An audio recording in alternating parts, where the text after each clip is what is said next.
اعوذ باللہ من الشیطان الرجیم بسم اللہ الرحمن الرحیم۔ میرا نام وقاص احمد ہے اور آپ دیکھ رہے ہیں میرا یوٹیوب چینل قلم میزان۔ اسی نام سے میرے کالم گزشتہ 4-5 سال سے روزنامہ جسارت میں چھپ رہے ہیں۔ میرے مضامین تحقیقی نوعیت کے ہوتے ہیں اور جن احباب نے اور دوستوں نے میرے مضامین پڑھے ہیں ان کا فیڈ بیک اس حوالے سے بہت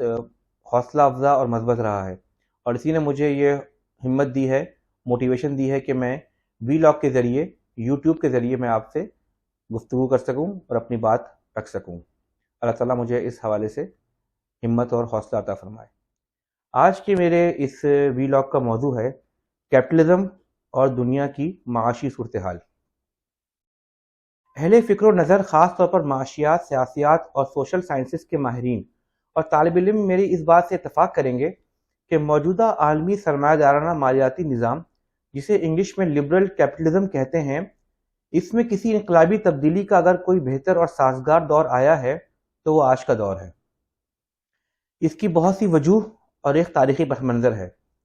1991 میں سوویت یونین کے انہدام کے بعد، کلیپس کے بعد، دنیا بھر میں مغرب زدہ لبرل مفکرین اس بات پر خوش ہونے لگے، شادیانے بجانے لگے، حتیٰ کہ بہت سے سطحی علم رکھنے والے دائیں بازو کے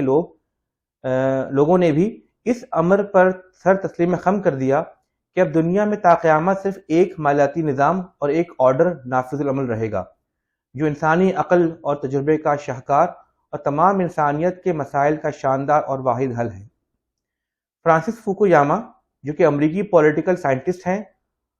ان کا تعلق اسٹینفورڈ یونیورسٹی سے ہے اور ماضی میں کئی بڑی یونیورسٹیوں میں درس و تدریس سے وابستہ رہے ہیں، اپنی کتاب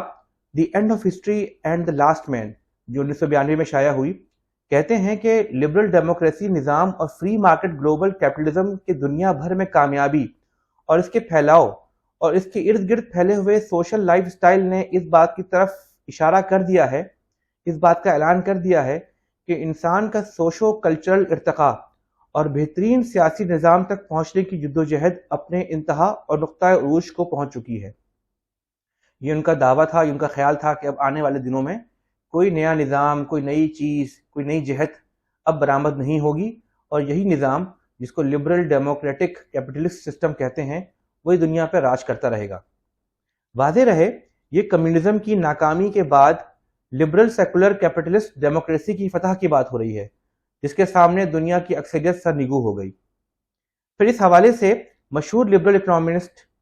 نوبل ایوارڈ یافتہ ملٹن فریڈمین کو کون بھول سکتا ہے۔ اکنامسٹ جو میگزین ہے، اس کے مطابق ملٹن فریڈمین 20th سینچری کے دوسرے نصف کے سب سے بڑے اکنامسٹ ہیں، موسٹ انفلوئنشل اکنامسٹ ہیں، اور جون مینارڈ کینز، جن کے والے سے آپ جانتے ہیں کہ کینزین اکنامک تھاٹس جو ہیں وہ دنیا بھر میں مشہور ہیں، ان کے بعد 20ویں صدی کا سب سے بڑا اکنامسٹ کہا جاتا ہے ملٹن فریڈمین کو، اور ریگن انتظامیہ میں تو ان کو ریگن کی پالیسیز کا گرو بھی کہا جاتا تھا۔ وہ اپنی مشہور کتاب کیپٹلزم اور فریڈم میں کہتے ہیں کہ لبرل کیپٹلزم نے دنیا پر ثابت کر دیا ہے کہ وہ ایک بہترین نظام ہے اور انسانیت کے فلاح و بہبود کے لیے یہ سب سے زیادہ بہترین ہے۔ لیکن انشاءاللہ ان ویڈیوز میں یہ بات ثابت کرنے کی کوشش کی جائے گی کہ سرمایہ دارانہ نظام ایک ایسا نظام ہے جو بادشاہت اور آمرانہ نظام میں تو اپنے اصل رنگ دکھاتا ہی ہے، جمہوریت یعنی عوامی حکومت کے پرکشش پردے میں بھی نہایت چالاکی سے چھپ کر شفافیت کے ساتھ عوام پر ہی وار کرتا ہے۔ یہ وار نہ صرف براہ راست بلکہ کمار مکاری سے حکومتوں کے ذریعے بھی جمہوریت کے نام پر کیا جاتا ہے۔ ان باتوں کو گہرائی سے سمجھنا میں مانتا ہوں کہ مشکل ہے، لیکن انشاءاللہ آنے والی ویڈیوز میں اس معاملے کو سرسری نہیں بلکہ گہرائی میں دیکھا جائے گا، اور یہ بتایا جائے گا کہ کیپٹلزم نظام میں وہ کون سی بلٹ ان کمزوریاں اور خرابیاں ہیں جس کی وجہ سے آج دنیا اس نہج پر، ان حالات پر پہنچ چکی ہے۔ آپ دیکھیں گے کہ ایک طرف تو اس نظام نے افسوسناک اور دردناک سے لے کر دوسری طرف حیران کن طبقاتی نظام کو تشکیل دیا، انتہائی غربت اور انتہائی عشرت کی ایسی انتہائیں قائم کی کہ عقل تسلیم کرنے کو تیار نہیں، دماغ معاف ہو جاتا ہے۔ یہ سب اسی نظام کی سوغات ہیں۔ اس کا ثبوت آکسفیم آرگنائزیشن کی 17 جنوری 2022 میں شائع ہونے والی رپورٹ ہے، جس کے مطابق کورونا وبا کے برسوں میں دنیا کے 10 امیر ترین لوگوں کی مجموعی دولت دگنی ہو گئی،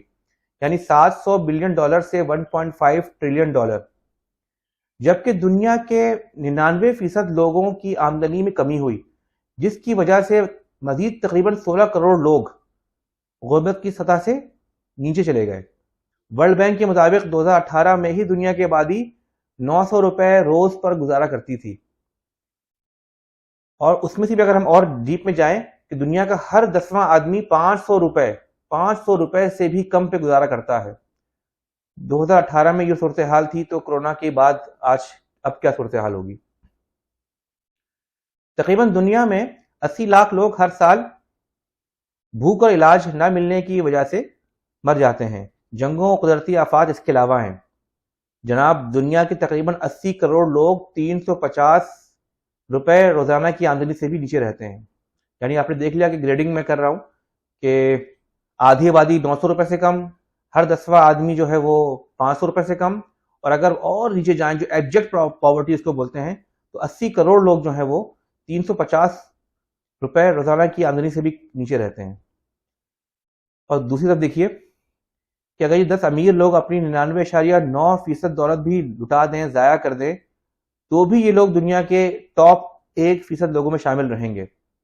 تو پھر ان 10 لوگوں کے بجائے اگر ہم 10,000 لوگوں کی بات کریں جو امیر ہیں، ان کی دولت کتنی ہوگی؟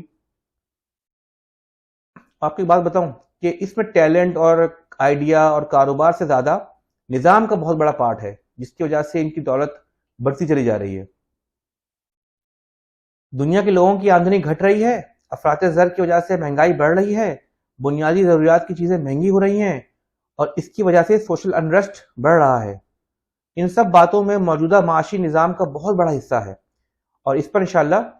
تفصیل سے پوائنٹ بائی پوائنٹ، نقطہ بہ نقطہ بات ہوگی انشاءاللہ میری آنے والی ویڈیوز میں۔ اللہ سے دعا ہے کہ اللہ مجھے اس پر استقامت دے۔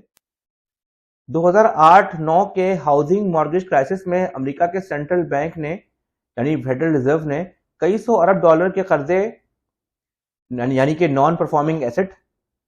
خرید لیے، جو بینکوں کے اپنے ہی کرتوتوں کی وجہ سے بنے تھے۔ اسی طرح کرونا کے زمانے میں نوٹ چھاپ کر اس کو قرض میں تبدیل کر کے اور پھر ٹیکس پیئرز سے حاصل شدہ آمدنی کا بھی بڑا حصہ لگا کر کرونا کا مسئلہ حل کیا گیا۔ یعنی کرونا کا جو معاشی کرائسس تھا، اور اسی طرح جو 2008-9 کا جو فائنینشیل کرائسس تھا، اس میں جو سینٹرل بینک نے یعنی فیڈرل ریزرو نے اور دنیا کے تمام بینکوں نے جو حرکات کی، جو چیزیں کی، اس کا تو خبروں میں تو یہی آیا کہ وہ عوام کے مسائل حل کر رہے ہیں، لیکن اس نے اندرونی طور پر کیا کیا اس پہ انشاءاللہ گفتگو ہوگی۔ لیکن مختصراً یہ کہ نظام نے فائدہ امیروں کو ہی دیا۔ ان میں سے کچھ لوگ ایسے بھی آ رہے ہیں جو کہہ رہے ہیں کہ کیپٹلزم کی بنیاد میں ہی مسائل تھے۔ اب کیوں بتا رہے ہو بھائی؟ کیا کوئی نیا ارادہ ہے، کوئی نیا گیم کھیلنے کا ارادہ ہے؟ ایسے وقت میں جب نظام کے خلاف نفرت ہر جگہ پھیل رہی ہے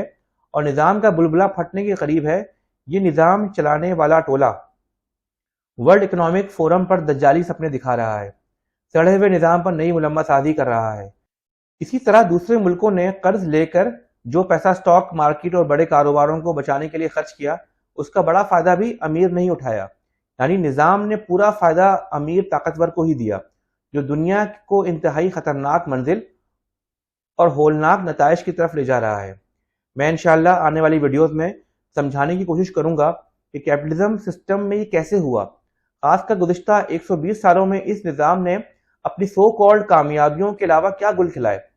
اس کے ماہرین اور سکالرز وضاحت سے ہمیں ماضی میں کیا بتاتے رہے، لیکن اس نظام کے اندرونی مسائل، کمزوریاں اور اس کی بلٹ ان انسٹیبلٹیز کو چھپاتے رہے،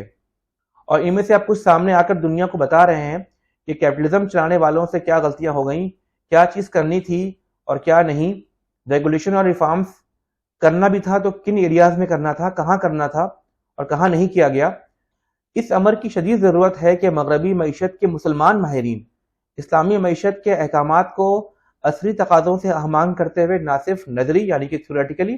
بلکہ عملی یعنی کہ پریکٹیکلی انداز میں پیش کریں، اور پھر ہم ذہن اور ہم خیال رفقا کے ساتھ اس کا بھرپور ابلاغ کریں۔ اسلام کے معاشی نظام کا ابلاغ اور اسے قائم کر کے دنیا کو دکھانے کا یہ نادر موقع ہے۔ جزاک اللہ، وآخر دعوانا ان الحمدللہ رب العالمین۔